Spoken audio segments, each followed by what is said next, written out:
Sekarang kita akan masuk dalam bagian yang kedua dari seri firman Tuhan, Root of Happiness in Family.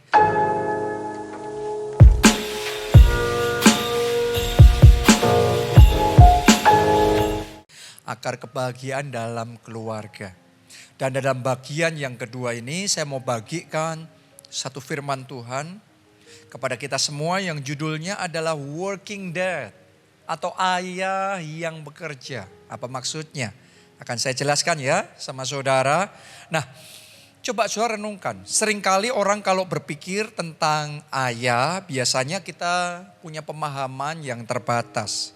Ya, kita berpikir bahwa ayah itu adalah orang tua secara biologis. Ya, akan tetapi hari ini kita mau belajar dari firman Tuhan tentang apa arti menjadi ayah. Apa arti menjadi father, menjadi daddy, menjadi papa. Kita baca dulu Roma 8 ayatnya yang ke-15. Sebab kamu tidak menerima roh perbudakan yang membuat kamu menjadi takut lagi. Tetapi kamu telah menerima roh yang menjadikan kamu anak Allah. Oleh roh itu kita berseru, ya Aba, ya Bapa. Jadi kita panggil Allah di surga sebagai Bapa. Tahukah saudara, kata Bapa itu diambil dari bahasa aslinya yaitu pater. Nah, apa definisi dari pater? Ternyata pater itu punya arti yang luas. Yang pertama, pater adalah nourisher. Nourisher itu adalah pemberi makan. Berarti yang memberi nafkah buat keluarganya. Yang kedua, sebagai protektor, pelindung. Itu arti dari pater ya. Melindungi keluarganya. Kemudian yang ketiga adalah upholder atau penopang. Jadi tiang yang menopang supaya keluarganya enggak roboh. Tapi keluarganya tetap kokoh. Rumah tangganya tetap kokoh. Yang berikutnya, pater juga berarti sebagai founder. Sebagai pendiri. Atau yang memulai keluarga itu. Terus kemudian yang berikutnya, pater juga berarti sebagai author. Author itu adalah pengarang atau penulis cerita. Jadi di dalam keluarga itu yang menentukan jalannya keluarga, jadi seperti apa keluarga itu, banyak ditentukan oleh paternya. Banyak ditentukan oleh fathernya, oleh papanya, oleh ayahnya. Jadi ternyata saudaraku, inilah arti dari pater. Ini arti menjadi seorang bapak. Nah, tadi saya beri judul khotbah ini adalah Working Dad. Atau Allah atau ayah yang bekerja. Tapi yang saya maksudkan bekerja di sini bukan hanya terbatas pada bekerja untuk memberi nafkah. Karena itu sudah pasti ya, bekerja memberi nafkah. Tapi yang saya maksudkan di sini adalah bekerja untuk mengerjakan fungsi father, fungsi pater secara luas, secara maksimal, secara sepenuhnya.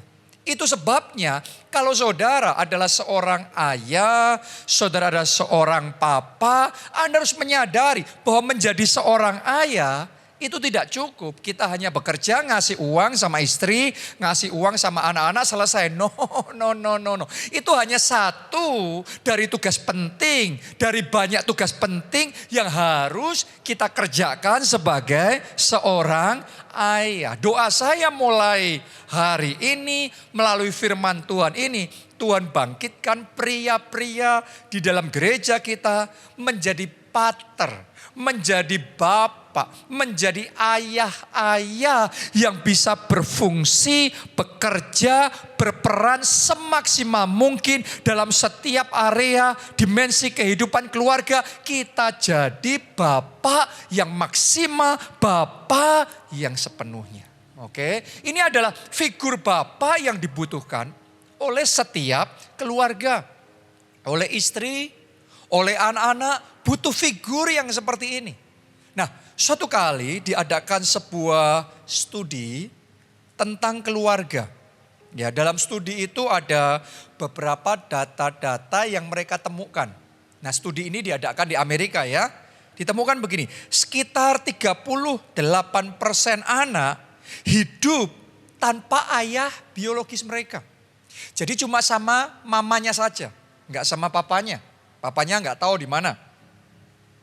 Lebih dari 50% anak di Amerika menghabiskan setengah dari masa kecil mereka tanpa ayah di sisi mereka. Jadi banyak yang sama sekali nggak punya interaksi sama papanya. Jadi kehadiran figur bapak, sosok bapak dalam keluarga nggak ada. Ya, ini masalah yang disebut dengan masalah fatherlessness. Masalah ketiadaan figur bapak yang berfungsi, yang berperan di dalam sebuah keluarga. Dan kemudian mereka dapati begini, di Amerika keluarga yang dibesarkan oleh wanita single parent, jadi hanya mamanya saja, memiliki persentase kemiskinan yang lebih besar ketimbang keluarga yang dibesarkan bersama-sama papa dan mama. Jadi kalau papanya nggak ada, keluarga itu banyak ngalami kesulitan, banyak ngalami penderitaan, banyak ngalami kesukaran yang luar biasa. Akibatnya banyak anak-anak tumbuh jadi anak-anak yang bermasalah. Kebanyakan anak-anak yang bermasalah di dalam masyarakat, terlibat dalam kriminalitas, dalam kekerasan, dalam narkoba. Banyak dari mereka ternyata ditemukan backgroundnya adalah dari keluarga yang broken home. Keluarga yang kacau balau, saudaraku. Sedangkan sebaliknya, kalau anak-anak bertumbuh dalam keluarga yang lengkap, keluarga yang harmonis, yang bahagia, orang tua yang berperan dengan baik, figur ayahnya ada dan berfungsi dengan baik, maka anak-anak itu akan bertumbuh jadi pribadi-pribadi yang lebih berkualitas, yang berprestasi, dan benar-benar jadi pribadi-pribadi yang berguna bagi masyarakat. Jadi kesimpulannya, hadir atau tidaknya figur ayah di dalam sebuah keluarga akan mempengaruhi anak-anaknya bahagia apa tidak. Anak-anaknya benar-benar jadi orang apa tidak. Sukses apa tidak. Ternyata sangat banyak ditentukan oleh kehadiran figur ayah yang berfungsi dalam sebuah keluarga. Itu sebabnya saya berdoa dan sungguh-sungguh saya juga menantang dan mengajak para pria untuk saudara bangkit jadi bapak yang berfungsi dalam keluarga. Kalau saudara bukan pria, saudara wanita, saudara berdoa supaya pria-pria di keluarga saudara dibangkitkan oleh Tuhan, dimampukan dan kemudian mereka bisa jadi pria, jadi bapak yang bertumbuh, bapak yang maksimal, yang berfungsi dalam keluarga saudara. Oke, nah sekarang kita akan belajar seperti apa seharusnya seorang bapak yang berperan, yang berfungsi dengan baik. Seperti apa figur bapak yang baik dalam sebuah keluarga. Nah, kita akan belajar langsung dari source-nya. Langsung dari Bapa Surgawi. Dari Allah Bapa. Untuk belajar gimana kita jadi bapak yang baik. Nomor satu, yang pertama, bapak yang baik mengenal keluarganya dengan baik. Itu yang dilakukan oleh Bapa Surgawi. Alkitab mencatat Bapa Surgawi itu tahu kita. Dia tahu isi hati kita. Dia tahu apa yang jadi pikiran dan perenungan kita. Dia dengar doa-doa kita, seruan kita. Dia ngerti pergumulan-pergumulan yang kita hadapi. Dia ngerti perjuangan kita, yang kita harapkan, yang kita percayai, yang kita imani. Bapa Surgawi mengenal kita. Padahal dia adalah Allah yang punya tanggung jawab atas seluruh dunia ini. Tanggung jawabnya banyak, aktivitasnya banyak, tetapi dia masih mau ngerti kita sebagai anak-anaknya. Demikian pula seharusnya kalau kita jadi bapak, maka bapak yang baik perlu belajar kenal anak-anaknya. Perlu belajar kenal keluarganya, istrinya. Mungkin sudah ngomong, masa bapak nggak kenal keluarganya sendiri? Ya kalau nama sih kenal ya, tentunya tahu dong di dalam keluarga. Tapi pertanyaannya, kita kenal nggak keluarga kita secara mendalam? Kita kenal nggak anak-anak kita secara mendalam, hobinya, kesukaannya. Bapak tahu nggak teman-temannya, pergaulan anak-anaknya, sosial medianya, sekolahnya gimana, rapornya kemarin nilainya seperti apa, kemudian kelebihannya, kekurangannya apa, terus kerinduannya, cita-cita anak-anak saudara apa yang sedang dialami, dilalui oleh anak-anak saudara. Bapak yang baik seharusnya mau belajar dan berusaha untuk kenal anak-anaknya, untuk kenal keluarganya. Tentunya kita nggak mungkin seperti Bapak di surga yang sempurna, bisa ngerti semuanya secara detil. Bahkan Alkitab mencatat, Bapak surgawi pun tahu berapa jumlah rambut di kepala kita. Nggak mungkin kan kita bisa tahu jumlah rambut di kepala keluarga kita, anak-anak kita. Rambut kita sendiri aja kita nggak ngerti. Ya, akan tetapi di dalam keterbatasan kita paling tidak kita ada yang namanya usaha. Paling tidak kita ada yang namanya berjuang, belajar untuk kita bisa mengenal keluarga kita, mengenal anak-anak kita. Nah, di sisi ini saya sendiri sebenarnya menyadari saya lemah. Ya, karena saya punya tipe kepribadian agak cuek orangnya, nggak terlalu ambil pusing dengan banyak hal. Ya, tapi saya justru banyak belajar dari istri saya. Saya banyak belajar dari Pastor Nita. Dia figur orang tua yang ngerti anak-anaknya, yang mau tahu, yang kenal sama anaknya. Ya, jadi saya perhatikan dan saya mau belajar. Artinya walaupun punya pembawaan seperti ini, tapi paling tidak kita mau belajar untuk mengenal anak-anak. Belajar mengenal keluarga, mengenal isi hatinya, mengenal kerinduannya. Sehingga ketika kita ambil keputusan, ketika kita ambil langkah-langkah yang menentukan arah keluarga kita, anak-anak kita. Itu bukan hanya perspektifnya, pertimbangannya dari kepentingan kita sendiri, pemikiran kita sendiri. Tapi kita juga mempertimbangkan perasaan anak-anak kita, kerinduan mereka, keinginan mereka. Sehingga kita bisa ambil keputusan yang bijak sana. Ya, buat saya kadang-kadang ini jadi satu tantangan tersendiri karena menuntut untuk saya bisa belajar berbesar hati.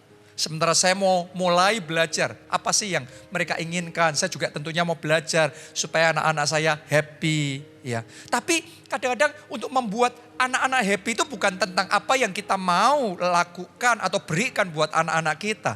Tapi kita harus belajar ngerti apa yang mereka mau terus kemudian kita lakukan. Nah, sementara saya belajar, saya perhatikan. Saya menjumpai anak-anak saya itu maunya punya anjing peliharaan. Mereka sudah ngomong berkali-kali sama saya, tapi saya selalu ngomong no, tidak. Kenapa? Karena saya sebenarnya gak suka anjing peliharaan. Tapi sementara saya merenung, sementara saya berdoa, sementara saya memperhatikan kerinduannya mereka, keinginannya mereka, saya bisa melihat itu benar-benar sesuatu yang sangat amat mereka rindukan. Jadi sampai di satu titik, ya udah, saya yang ngalah. Oke. Akhirnya saya ambil keputusan untuk mengabulkan permintaan mereka, yaitu bisa punya anjing. Ketika saya kabulkan itu happy sekali. Lebih dari ribuan hadiah yang saya bisa kasih sama mereka. Satu itu saja. Itu sudah membawa mereka sukacitanya meluap. Sukacitanya benar-benar luar biasa. Dan mereka bisa merasakan. Mereka ngerti saya benar-benar gak suka sama peliharaan, anjing peliharaan seperti itu. Tapi karena saya sayang sama mereka, karena saya cinta anak-anak, akhirnya saya setuju. Jadi mereka bisa merasakan kasih saya nyampe. Bahasa kasihnya di situ keterima. terima di hati mereka. Kenapa? Karena mau belajar untuk mengenal. Saya ngerti, saya masih punya banyak kekurangan dan kelemahan. Tapi paling tidak sedikit demi sedikit.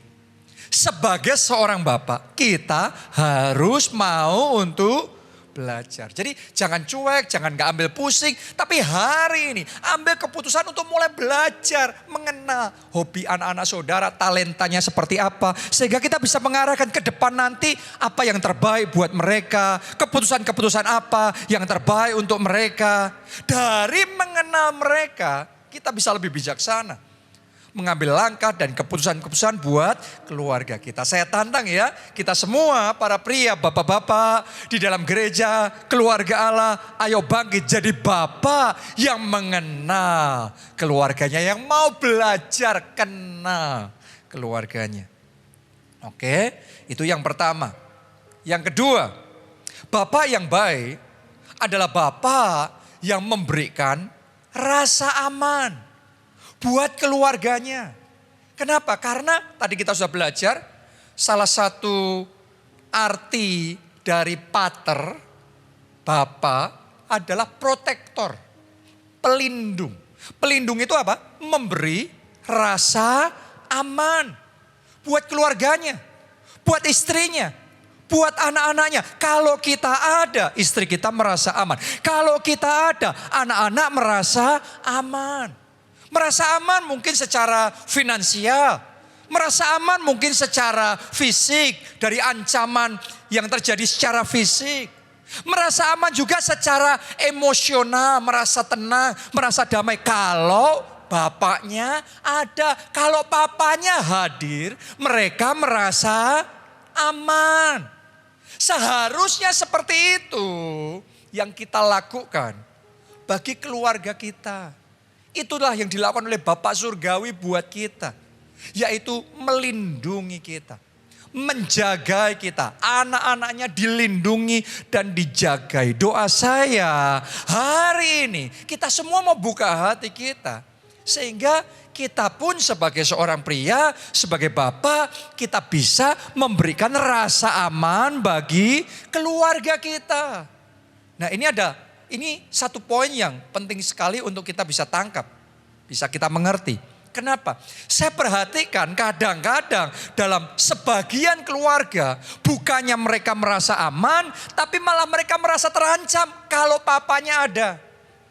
Kenapa? Karena bukannya memberikan rasa aman. Tapi malah mengintimidasi. Secara perkataan bukannya menenangkan hati. Tapi malah membuat takut. Menakut-nakuti. Malah mengancam. Secara fisik bukannya menjaga, melindungi dari ancaman luar. Tapi malah pakai kekerasan. Banyak KDRT, kekerasan dalam rumah tangga. Terhadap istri, terhadap anak-anak. Terjadi di dalam keluarga. Ini sudah beda sekali dengan fungsi pater. Dengan fungsi bapak yang sesungguhnya, yang seharusnya.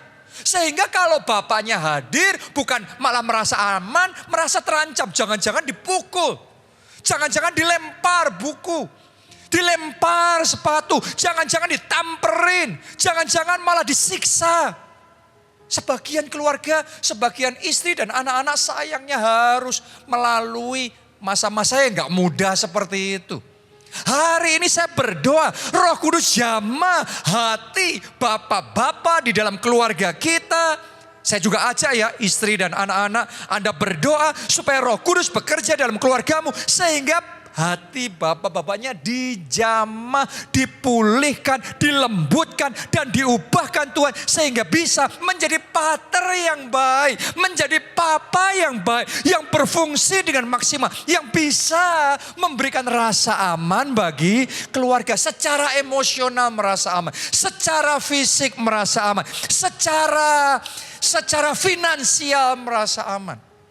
Kadang-kadang saya temukan bapak-bapak yang tidak bertanggung jawab, malas bekerja. Bukan gak mau bekerja ya, bukan gak mampu bekerja ya, tapi gak mau bekerja. Oke, kalau sudah bekerja, hasilnya terbatas masih bisa diterima. Dia sudah berjuang sungguh-sungguh, tapi belum terbuka jalannya, bisa dimengerti. Tapi kalau gak mau bekerja, pokok cuma alasan gak bisa. Tapi nggak mau bekerja, nggak ada perjuangannya, nggak ada kerja kerasnya. Kalau kerja keras itu pilihan kita loh, bukan situasi loh. Kita bisa bekerja keras, ngerjain apapun juga. Tapi hasilnya itu di tangan Tuhan. Ya, tapi dari pihak kita harus kerja keras. Nah, ada bapak-bapak bukan yang kerja keras tapi bermalas-malasan. Harusnya menafkahi keluarga, mencukupi keluarga. Tapi justru sebaliknya, sebagian bapak di dalam keluarga malah menuntut supaya istrinya yang menafkahi, malah menuntut anak-anaknya yang menafkahi. No, tidak seperti itu seharusnya. Kecuali kalau sudah tua, gak mampu lagi secara fisik untuk bekerja, oke. Tapi selama kita masih bisa berkarya, saya ajak, saya dorong, saya tantang Anda jadi bapak yang menafkahi keluarga saudara. Anda jadi bapak yang membuat keluargamu merasa aman. Apa yang mereka makan, apa yang mereka minum, apa yang mereka pakai, di mana mereka tinggal. Mereka gak khawatir karena mereka tahu ada bapak yang bertanggung jawab dalam keluarga itu. Ada bapak yang sayang, yang mau melakukan semua yang bisa dia lakukan untuk mengamankan masa depan anaknya. Oke, saya berdoa saudara dibangkitkan Tuhan jadi bapak yang bisa memberikan rasa aman dalam keluarga. Buat saya, teladan yang luar biasa dalam hal ini adalah Pak Obadja, gembala senior, bapak rohani kita semua. Oke, saudara bisa melihat gak selama masa pandemi 2 tahun ini. Ada banyak orang takut, banyak orang khawatir, banyak orang mengalami masalah macam-macam, pergumulan macam-macam. Tapi yang luar biasa dan yang sangat patut kita syukuri, kita punya bapak yang baik. Kalau dia bicara, bicaranya selalu menguatkan kita. Selalu meneguhkan sehingga kita tadi yang sudah goyah, kita panik, kita takut. Kita jadi tenang kembali. Kita jadi kuat kembali. Kita jadi kokoh kembali. Dia bisa memberikan arahan-arahan yang baik. Nasihat-nasihat yang baik. Sehingga melalui masa yang tidak mudah pun kita dibangun. Kita dimotivasi. Kita didukung. Kita merasa dikuatkan. Dan kita bisa melalui pandemi ini. Kita bukan hanya bertahan, tapi kita berkemenangan. Oke. Jadi hari ini ayo bangkit. Jadi figur bapak yang bisa memberikan rasa aman.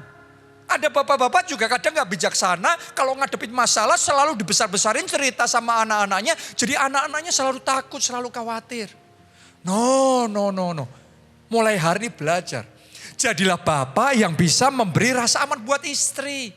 Buat anak-anak, mereka merasa aman. Ada figur bapak yang siap untuk fight, siap untuk berjuang demi mereka, demi keamanan mereka, demi masa depan mereka. Oke, itu yang kedua. Yang ketiga, seperti apa bapak yang baik?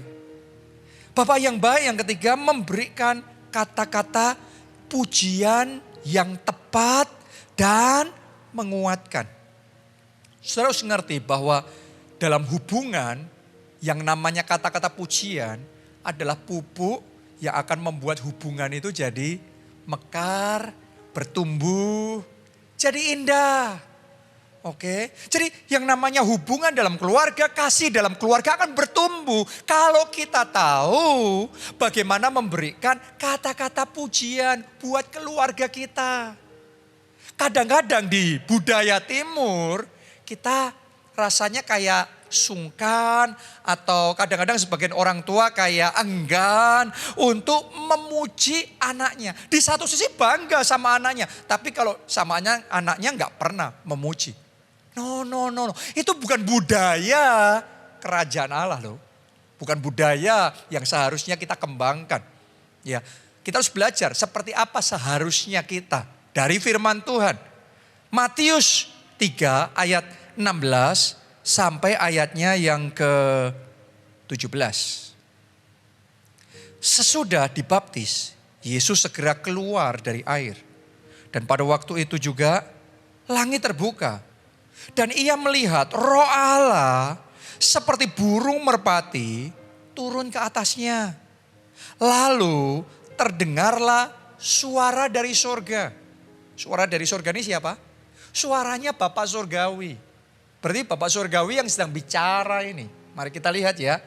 Bapak Surgawi kalau ngomong ini sama Yesus. Ya. Nah, ngomongnya apa? Suara dari surga yang mengatakan, inilah anakku yang kukasihi. Kepadanya lah aku berkenan. Coba Anda renungkan. Ketika Tuhan Yesus dibaptis ini umurnya 30 tahun. Waktu dia di umur 30 tahun dan dibaptis ini, dia belum terkenal loh. Dia belum mengerjakan mujizat di sana sini. Belum membangkitkan orang mati, belum mengerjakan mujizat 5 roti, 2 ikan, mengubah air menjadi anggur. No, dia belum mengerjakan semuanya ini. Tapi yang luar biasa, Bapak Surgawi sudah ngomong, ini loh anakku.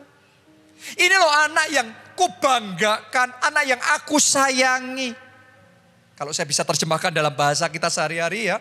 Karena ditulis sana, inilah anakku yang kukasih, kepadanya lah aku berkenan. Artinya Bapak Surga ngomong, ini anakku, aku bangga sama dia. Coba Anda renungkan, belum ngelakuin apa-apa tapi Bapak Surgawi sudah membanggakan, sudah memberikan pujian buat dia. Ternyata itu cara Bapak Surgawi berinteraksi sama kita. Dia nggak gengsi memuji kita. Tapi dia suka memberikan kata-kata pujian yang menguatkan kita. Yang membesarkan hati kita. Yang membuat iman kita jadi bertumbuh dengan mantap. Yang membuat kita merasa yakin dan mantap menatap masa depan kita. Sehingga kita bisa berjuang dengan sungguh-sungguh. Sehingga kita bisa berkembang dengan maksimal. Dan kita bisa dipakai Tuhan untuk melakukan perkara-perkara yang besar. Jadi hari ini saya ingin ajak saudara belajar. Walaupun saudara seorang bapak, seorang ibu, anak, siapapun saudara, belajar menggunakan kata-kata pujian yang tulus. Oke, jadi belajar mulai sekarang. Coba lihat kepada istri saudara, lihat anak-anak saudara, lihat suami saudara, lihat orang tua saudara. Belajar ngelihat yang positifnya. Belajar ngelihat yang baiknya. Kalau saudara langsung jawab sama saya, wah kalau orang tua saya nggak ada baiknya. Kalau istri saya apanya yang baik dari dia ya. Kalau suami saya apanya orang kayak gitu dipuji. Masa kayak gitu dipuji. Saya berdoa Roh Kudus mencelikkan mata rohani kita sehingga kita bisa melihat yang baik dalam hidup setiap orang. Oke, karena kalau kita nggak bisa melihat yang baik dalam hidup pasangan kita, anak-anak kita, orang tua kita, artinya kita yang butuh untuk dicelikkan mata rohani kita sama Tuhan. Setiap orang pasti punya kelebihan dan kekurangan. Setiap orang. Tanpa terkecuali termasuk diri kita sendiri. Itu sebabnya fokusnya sama yang positif. Fokusnya sama yang baik, puji yang baik. Gak perlu setelah muji terus kemudian jelekin yang jelek. No, Anda yang tulus saja memuji yang baik. Kata-kata pujian itu justru yang akan melembutkan hati. Kata-kata pujian yang akan membuka pintu hati. Sehingga hubungan bisa jadi baik. Hubungan bisa jadi indah. Sehingga akhirnya rumah tangga, atmosfer di dalam keluarga bisa jadi menyenangkan. Belajar menggunakan kata-kata pujian. Saya mau tanya ya, kapan terakhir saudara memuji istri saudara? Kamu cantik loh sayang, kamu cantik. Kapan terakhir saudara memuji suami saudara yang sudah bekerja keras untuk keluarga? Kapan terakhir Anda memuji anak-anak saudara? Hari ini coba saudara mulai praktek firman Tuhan. Coba pikirkan apa yang baik, apa yang positif yang bisa Anda puji untuk keluarga saudara. Oke, karena kata-kata pujian itu yang akan dipakai Tuhan untuk membawa pemulihan dan kesembuhan di dalam setiap hubungan. Ya, itu yang ketiga. Yang keempat, seperti apa figur Bapak yang baik? Yang keempat, Bapak yang baik sama seperti Bapak Surgawi, senantiasa menyertai kita. Jadi figur Bapak yang baik selalu siap untuk mendampingi. Bukankah itu yang dilakukan Bapak Surgawi buat kita? Dia selalu menyertai kita. Namanya Immanuel. Allah yang beserta kita. Papa yang beserta kita. Saat kita lemah, dia kuatkan kita. Saat kita sakit, dia sembuhkan kita. Saat kita tidak berdaya, dia berikan kekuatan yang baru kepada kita. Dia mampukan kita. Dia ada untuk kita. Dia selalu menyertai kita. Immanuel. Seharusnya sebagai Bapa, kita juga statusnya buat istri, buat anak-anak kita harus available, harus sedia. Seringkali terbalik. Bapak-bapak, sebagian bapak-bapak kalau sama orang lain selalu siap, selalu sedia. Sama customer pelanggannya selalu sedia. Tapi sama istrinya sendiri selalu not available, gak tersedia. Buat anak-anaknya selalu gak ada, gak punya waktu. No, hari ini saya ajak saudara jadi bapak yang siap, sedia, ada untuk keluarga saudara.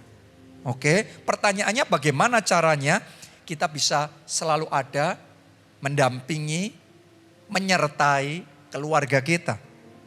Ada dua, yang pertama menyertai melalui doa kita, melalui support kita. Kalau secara fisik kita bisa menyertai mereka, good. Tapi kan kita terbatas. Kalau mereka diwawancara kerja kan kita nggak bisa masuk di ruangan itu. Benar apa tidak?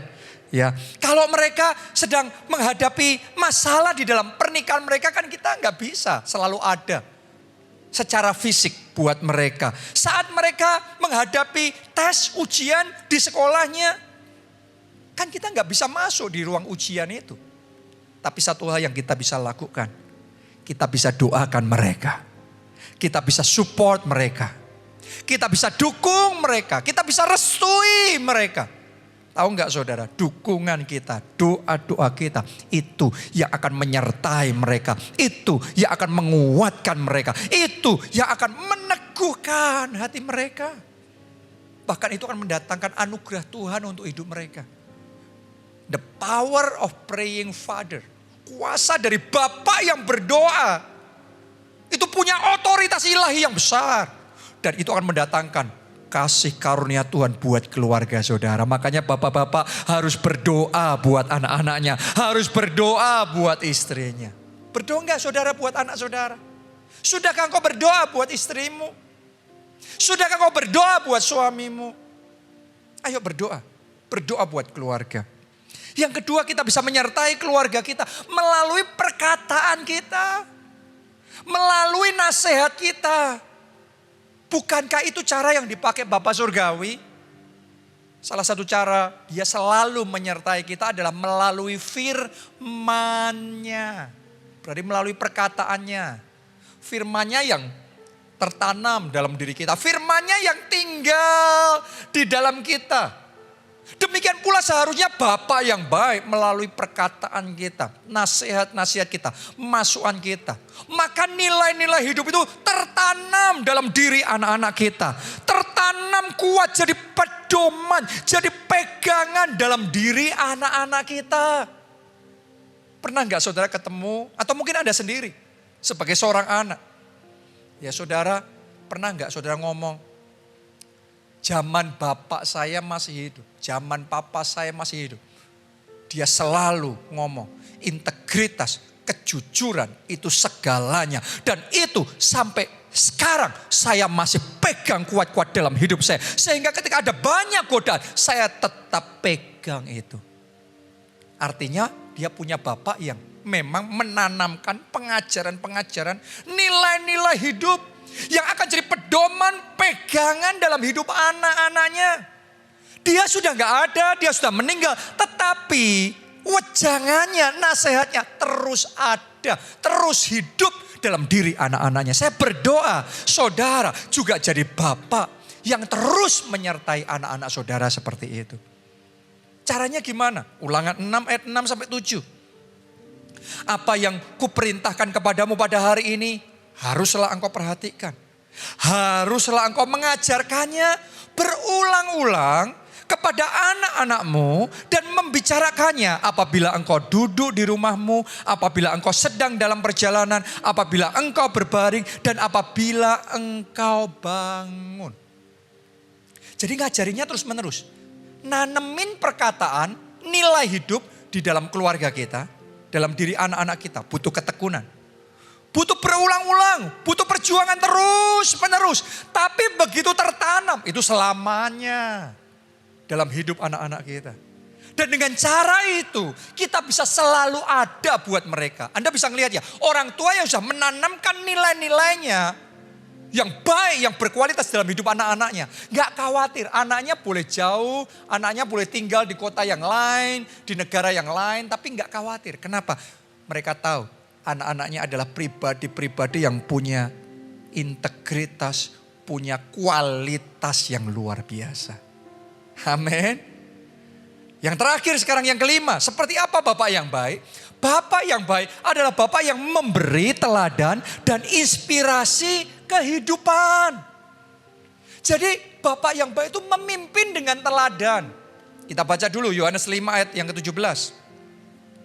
Tetapi ia berkata kepada mereka, ini Yesus yang berkata, Bapakku bekerja sampai sekarang, maka aku pun bekerja juga. Jadi ternyata Yesus kerja keras sampai seperti itu karena dia melihat teladan. Bapak surgawi juga tipe pekerja keras. Jadi seperti apa bapaknya itu yang nurun ke anaknya. Teladan hidup itu bicara 1000 kali lipat, 1.000.000 kali lipat lebih keras daripada perkataan saja. Itu sebabnya kalau kita ngajarin anak kita jangan ngerokok, kitanya masih ngerokok susah kan. Jadi kita harus memimpin, memberi teladan buat anak-anak kita, buat keluarga kita. Saya mau ngomong sama saudara, saya jadi seperti sekarang saya ada, saya tahu karena saya juga melihat teladan dari orang tua saya. Karena orang tua saya, papa mama saya pekerja keras, saya juga jadi pekerja keras. Bahkan saya yakin saya jadi hamba Tuhan sepenuh waktu juga sangat dipengaruhi karena ngelihat teladan mereka juga menyerahkan hidup jadi hamba Tuhan sepenuh waktu. Karena saya melihat mereka tipe orang yang berani habis-habisan kalau buat Tuhan segalanya dipersembahkan, diberikan buat Tuhan. Gak hitung-hitungan sama Tuhan. Itu teladan yang saya lihat sejak saya masih kecil.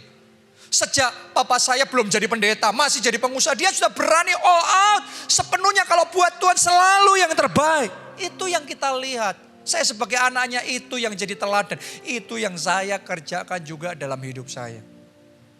Jadi hari ini saya mau berdoa supaya pria-pria dalam gereja kita dibangkitkan oleh Tuhan untuk jadi bapak-bapak yang baik, yang berfungsi, berperan secara maksimal di dalam setiap aspek kehidupan keluarga. Dan saya juga mau berdoa supaya saudara semua, keluarga-keluarga, pernikahan-pernikahan yang ada di dalam gereja kita dipulihkan oleh Tuhan. Termasuk saudara, para wanita, para istri, anak-anak, saya percaya ini momen Roh Kudus mau bekerja di tengah-tengah kita. Amin. Keluarga JSM, thank you, terima kasih Anda sudah menonton video ini. Di JSM sendiri kita punya berbagai macam konten. Yang pertama, kalau hari Minggu tentunya adalah khotbah-khotbah minggu saya di Gereja Keluarga Allah yang Anda bisa ikuti dan saya percaya itu akan membangun iman Anda. Yang kedua, setiap hari Selasa saya ada konten yaitu CSM Leadership dikombinasikan dengan CSM Prophetic yang isinya adalah tentang kepemimpinan dan bagaimana memperbesar kapasitas kita sekaligus rema-rema profetik yang saya terima dari Roh Kudus yang saya percaya kalau kita bisa dapat rema yang dari Tuhan itu akan membawa kita mengalami terobosan rohani yang luar biasa. Dan yang ketiga adalah konten pembacaan Alkitab audio yang bisa Anda pakai untuk pengantar saudara saat teduh. Sementara Anda dalam posisi doa, dalam posisi fokus sama Tuhan, Anda mendengarkan ayat-ayat itu dibacakan. Dan kemudian Anda bisa mengaminkannya. Anda juga bisa ikut memperkatakan ayat-ayat tersebut. Dan bahkan dengan iman Anda menerimanya di dalam kehidupan saudara. Saya percaya kalau ini saudara lakukan, Anda akan dibawa untuk mengalami dimensi pertumbuhan rohani yang jauh lebih pesat daripada sebelumnya. Itu sebabnya saya mau ajak kita semua, ayo subscribe di channel JSM dan juga like, sharekan video-video yang ada di JSM supaya sebanyak mungkin orang yang diberkati. Salam keluarga Allah dan Tuhan memberkati.